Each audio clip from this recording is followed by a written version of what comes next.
नमस्कार। राहुल सर के हम सफ़र चैनल में आपका स्वागत है। दोस्तों, कुदरत से रूबरू होना थकान या निराशा को कम करने और अपनी ताजगी स्फूर्ति को बहाल करने का एक सुलभ और सुंदर उपाय है, जो हम में से अधिकांश लोगों के सफ़र करने की वजह बनता है। ऐशो आराम और अनियंत्रित फैलाव की लालसा में डूबे आधुनिक शहरों के आसपास हरे भरे खेत, पहाड़ी ढलानों और बहते झरनों का प्राकृतिक सौंदर्य शायद ही कहीं बचा हो। इसलिए कभी कभी हम इस दिखावटी चकाचौंध से दूर निश्चल प्रकृति का दुलार पाने की इच्छा रखते हैं। प्रकृति के दुर्लभ क्षणों को प्रत्यक्ष रूप से अनुभव करने का अवसर कुछ खास होता है।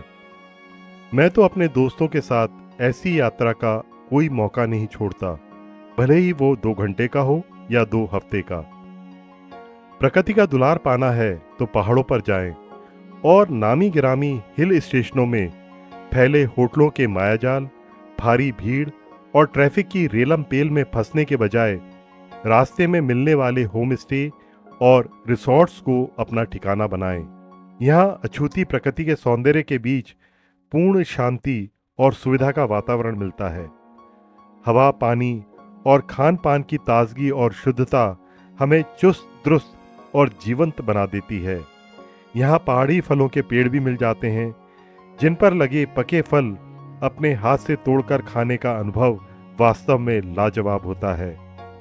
ये स्वच्छ, शांत और हरे भरे अनछुए ऑफ बीट डेस्टिनेशन बहुत कुछ अनोखा प्रदान करते हैं। ये हम पाताल भुवनेश्वर से हल्द्वानी जाते समय एक होम स्टे पे ठहरे हैं, जिसके ऊपर ये मैदान है लंबा चौड़ा। यहाँ बताया गया है ये हेलीपैड है और ये अभी मुख्यमंत्री भी यहाँ आए थे दौरे पे, तो यहीं उतरे थे। और इसके चारों तरफ का खूबसूरत नज़ारा आप देखें, हरियाली, भरपूर हरियाली है। और ये स्थान लमगढ़ा कहलाता है। लमगढ़ा स्थान का ये खूबसूरत नज़ारा देखें। और ये घाटी, गहरी घाटी है, हरियाली से भरपूर।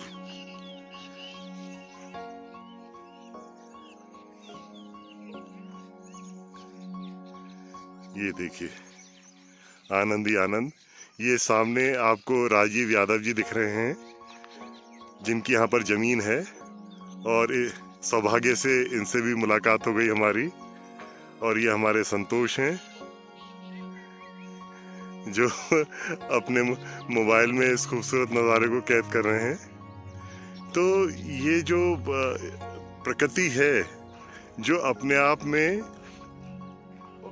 यहाँ का जो माहौल है, यहाँ का जो वातावरण है, यहाँ की जो आबो हवा है, वो आपकी सबसे बड़ी स्वास्थ्य की रक्षक है। मतलब यहाँ की आबो हवा, पानी, वातावरण, आपको कोई दवाई लेने की ज़रूरत नहीं, किसी डॉक्टर के पास जाने की ज़रूरत नहीं। बस सुबह शाम अगर आप इन वादियों में चक्कर लगाएं, घूमें और यहाँ के वातावरण का आनंद लें, कितना खूबसूरत नज़ारा है। और मैं समझता हूँ ये जो पॉपुलर डेस्टिनेशंस है, पॉपुलर हिल स्टेशंस हैं, नैनीताल हो गया, शिमला हो गया, या इस तरह के और भी, मसूरी है, वहाँ तो अब आपाधापी भीड़ भाड़ इतनी हो गई है कि वहाँ जाके लगता ही नहीं कि हम किसी हिल स्टेशन पे आए हैं। तो ऐसे में ये नज़ारे, ये स्थान जो बहुत ही सुनसान से हैं, जहाँ पर अभी प्रकृति अपने शुद्ध रूप में आपके सामने है, तो यहाँ कर हम उस वातावरण का आनंद ले सकते हैं। हिल स्टेशन के वास्तविक जो स्वरूप है उसको यहाँ हम देख सकते हैं। और यादव जी बता रहे हैं कि ये स्थान पर बर्फबारी खूब होती है और ये स्थान पूरा बर्फ से पूरा ढक जाता है ठंड के दिनों में। आप सोचिए उस समय ये नज़ारा क्या होता होगा यहाँ पर। बहुत खूबसूरत, बहुत खूबसूरत। तो हमारा इस होम स्टे में रुकना भी एक बड़ा सौभाग्य की बात रही, जो इन खूबसूरत नज़ारों का हम आनंद ले पा रहे हैं।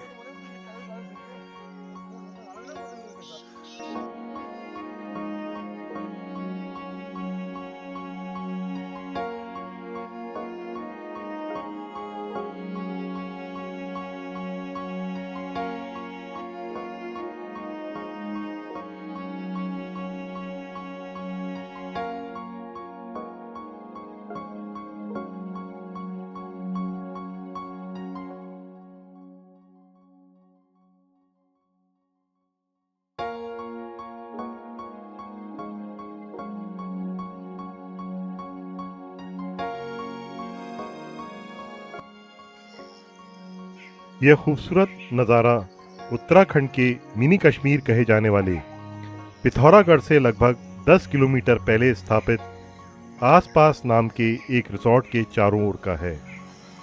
यहाँ का अप्रीतम प्राकृतिक सौंदर्य पर्यटकों को सम्मोहित कर देता है। गहरी हरी भरी घाटियों में समाये हुए बादलों का नज़ारा अद्भुत है। ऐसे स्थानों पर यदि हम 2-3 दिन रुक जाते हैं तो दिल और दिमाग पूर्ण रूप से तरोताज़ा हो जाता है। 1200 के किराए के साथ ये खूबसूरत रिजॉर्ट हर आधुनिक सुविधा से लैस है और खाने पीने की पूरी व्यवस्था है। ऐसे सर्व सुविधा युक्त रिसॉर्ट और होम स्टे आपको उत्तराखंड, हिमाचल प्रदेश और तमाम पहाड़ी क्षेत्रों में जगह जगह मिल जाएंगे, जहां छुट्टियां बिताना बहुत ही किफ़ायती, सुविधाजनक और आनंददायक होता है।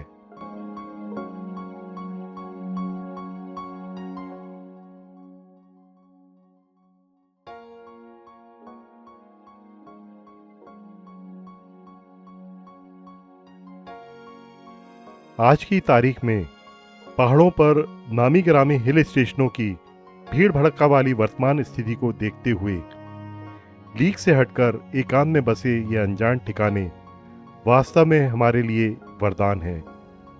हम अपने शहरों की रोज की आपाधापी से दूर कुछ दिन शांत निर्मल वातावरण की चाहत में अपने परिवार के साथ निकलते हैं तो ऐसे ठिकाने हमारी उम्मीदों पर 100% खरे उतरते हैं। अगली बार जब आप पहाड़ों की ओर जाएं तो मेरे इस सुझाव को ज़रूर आजमाएं। निश्चित रूप से आपका खर्चा आधा होगा और मज़ा दुगना। अब आपसे विदा लेने का समय आ गया है। अपने अनुभवों और सुझावों को साझा करते रहें। फिर मिलते हैं अपने अगले किसी सफ़र पर। बने रहें राहुल सर के हमसफ़र। नमस्कार।